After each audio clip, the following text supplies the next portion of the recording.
Hello, Symposiacs. I'm going to try something new here because we don't have a Bible study yet for our group, and so except the women's Bible study.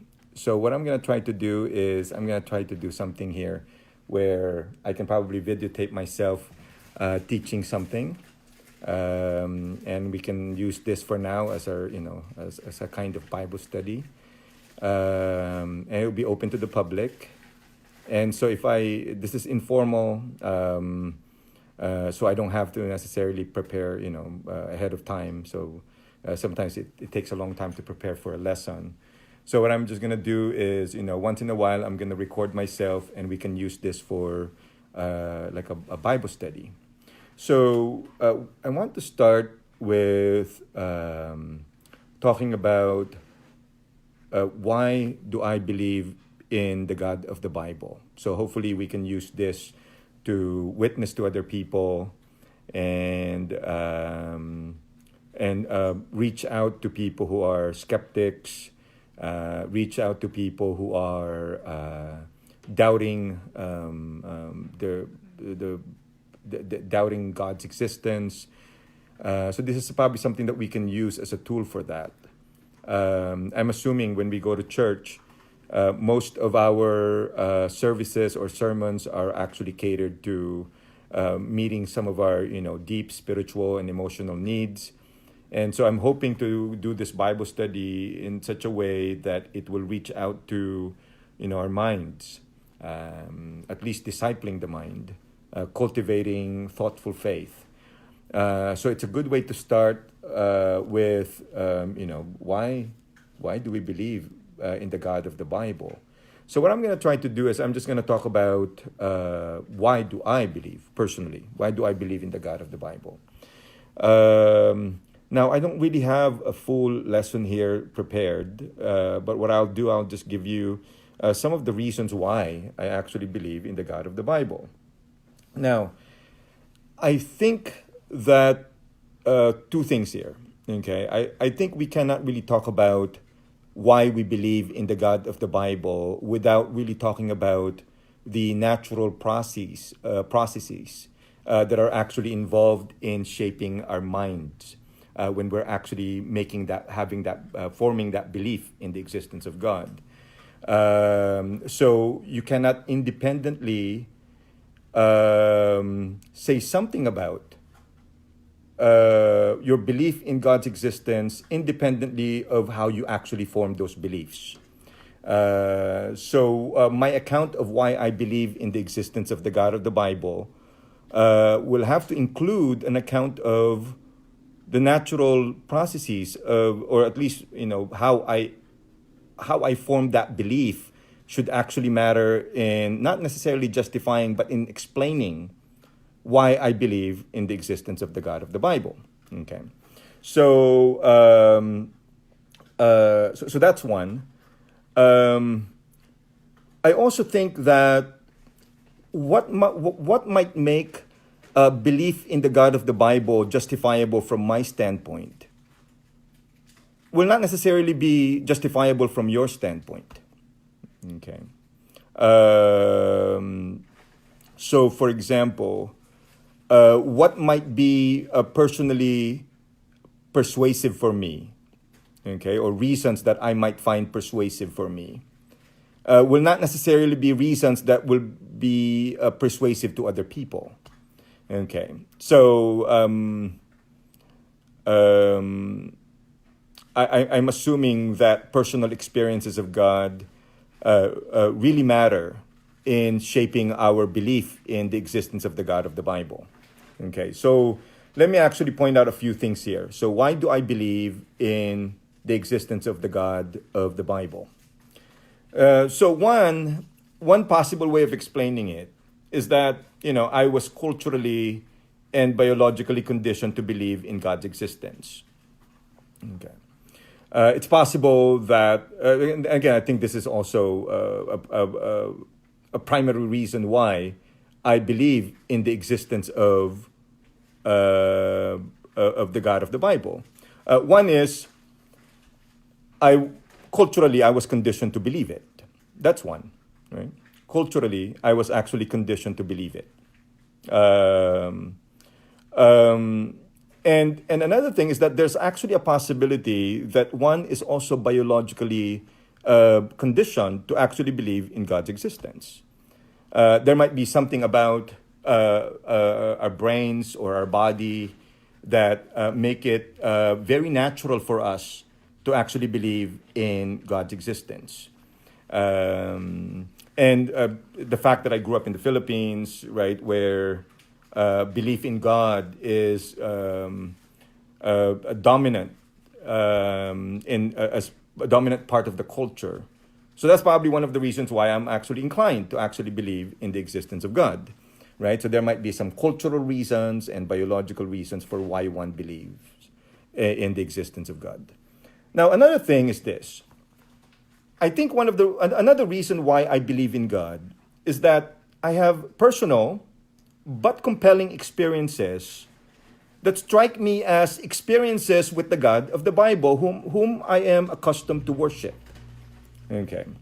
So I think personal experiences of God is essential for actually forming a belief in the existence of God. Any kind of belief in God that is independent of one's personal experiences of God might be in some sense very problematic, because it looks like that might just be persuasive when it comes to, your intellect, right? But I think belief in God is something more than just simply an intellectual assent. It actually involves something more than that. I think emotions are somehow involved. Your experiences of God. I think, if you want to believe in God, you have to seek experiences of God. You have to seek to experience God in order for you to somehow believe in the existence of God. And I think that's actually one of the main reasons why I actually believe in God, because there are instances in my life that I can consider to be possible, potential, and plausible cases of those experiences of God. Now, and if you want to ask me about that, I can probably point out a few of those things later on. Okay, and another reason why I think I believe in God, because there are actually some arguments that cumulatively suggest to me, the possibility or even the plausibility of God's existence. I don't think that those arguments individually are actually sufficient to prove the existence of God. But cumulatively, they seem to actually point to the possibility, at least, and probably even the plausibility of God's existence. So I think because of those arguments, it's hard for me to say that it is irrational to believe in the existence of God. It looks like there are some reasons for thinking that there is a God. They're not conclusive. I don't think they're conclusive, but they're at least, enough for us to actually say that the existence of God is at least possible. So, for example, these are probably some arguments that many of you already heard, right? Arguments such as, if there's no God, then it might be difficult to actually account for the objectivity of morality. Somehow the morality strikes us as somehow objective. So therefore, it looks like it's reasonable for one to think that there must be a God who actually grounds, right, the objectivity of morality. Right? That's just one example of an argument. Now, another argument that one might point out, I don't know, I'm trying to think of some arguments here. So, for example, some people might say, it cannot just be the case that something exists without any kind of prior cause. The mere fact that there are already things that are already existing, that already tells us that there must have been some kind of an explanation for the origin of its existence. Okay, so that's one, right? So there must be something that exists or someone that exists that must have ground the very possibility of the existence of things, because it appears that something cannot really come from nothing, right? It appears that, it strikes us as somehow intuitive, that every time you see something existing, that it must have some prior cause. Now, I'm not claiming that this is an objective, a conclusive argument. I'm simply pointing out that this should be sufficient to actually lead us to an understanding that it seems that it's actually possible that there is a God. Now, I'm assuming one can also claim that, there's something deeply mysterious or at least spooky about how the universe has been organized. Okay, there seems to be something spooky about that, or at least something seemingly deeply mysterious about how the origin of life, the origin of the universe. And I think there's something about the mysteriousness of those things that lead our mind to somehow think that, it looks like it's a possibility that there is some kind of a being that must have orchestrated the universe, right? Or the very origin of life. Like what I said, I don't think that this arguments are conclusive arguments for God's existence, but I think this argument seems to suggest that it is at least possible that there is a God. Now, another reason why I think I believe in God, in the God of the Bible, is this. My belief in the existence of God, of the God of Jesus, I still think that it's actually tolerable, considering that it still allows me to make sense of the world and my experiences of it in a very coherent way. Right? My belief in the God of Jesus doesn't seem to directly contradict any of my experiences of the world. I seem to think that given what we know in the sciences or in philosophy or whatever, I can still tolerate the belief in the God of Jesus. As opposed to believing in the God of Zeus, right? That belief might not conform really well with, our current scientific mindset. But somehow, my belief in the God of Jesus still conforms really well. Like it's still compatible, right, with this a current scientific mindset. So I find it to be somehow at least tolerable. Okay, this is something that we can still tolerate. So there's really nothing here that is outrightly irrational or outrightly unreasonable about our belief in the existence of God. Now, let me give you my fifth reason here, or my fifth explanation for why I believe in God. My belief in God provides a certain level of depth to my longing for truth, beauty, goodness, justice, peace, meaning, and other sorts of things, which I sense to be essential for an ultimately satisfying life. Now, I'm not claiming that, by postulating the existence of God, that's the only way you can make sense of truth, beauty, goodness, justice, peace, meaning. That's not what I'm claiming here. But I think belief in God somehow animates those ideals, right? In such a way that I find the way the belief in God animates those kind of things, right? I find my life somehow ultimately much more satisfying.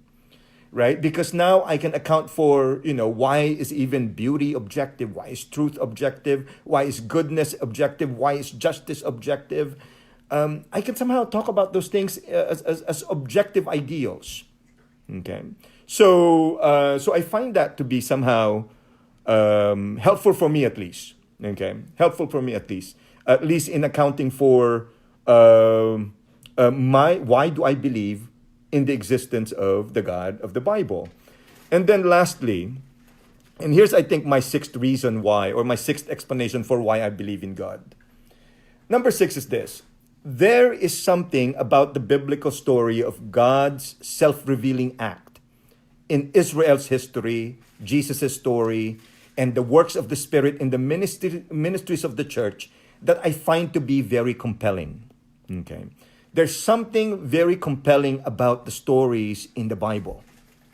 Now, by making that claim, I'm not necessarily claiming that the stories in the Bible are somehow historically accurate. Now, it can still be the case that God can reveal God's self, right, within those stories, whether they are somehow grounded in history or not. The fact, I do believe that generally there's some historical basis for some of those stories. But my claim is more like there's something seemingly attractive about the story, that there is this God who loves the world and loves humans, that somehow he sacrificed his son, Jesus Christ, in order to actually save the world. Now, I find that to be somehow, it might not be justifiable, or I don't know if I can give a direct account of my arguments for why I think that that is actually true. But there's something compelling about the story of God's love as it has been exemplified, right, in the life of Jesus, right, in the history of Israel and in the history of the church. Okay. Now,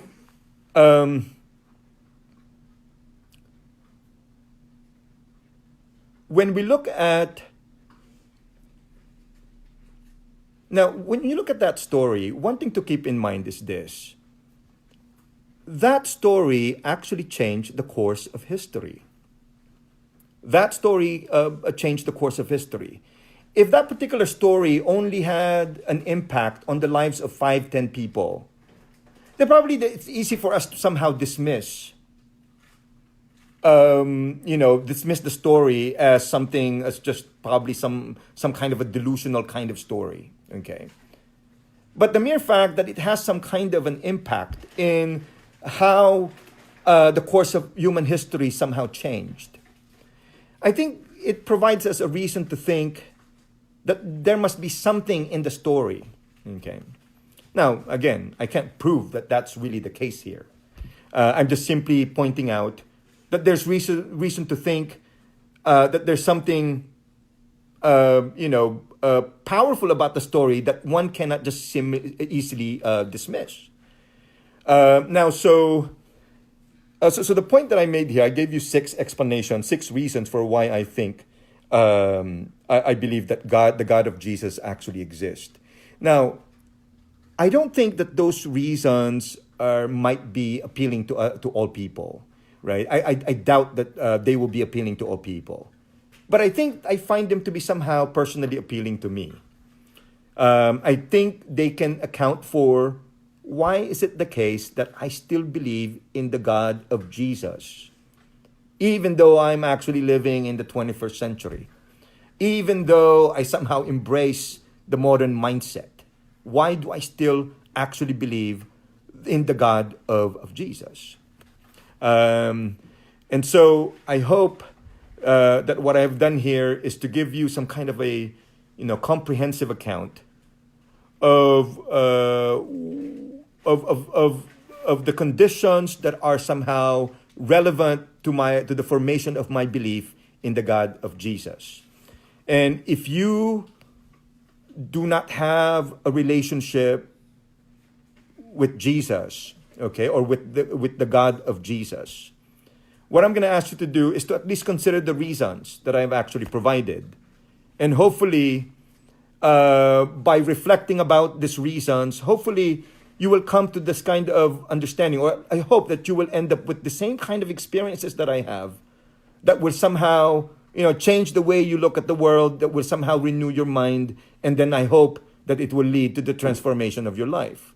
And if you have any questions, you can always, comment, give a reply to this video, and I'll try my best to answer your question. I doubt that I'll be able to answer all your questions, but I'm assuming some of your questions I'll be able to answer.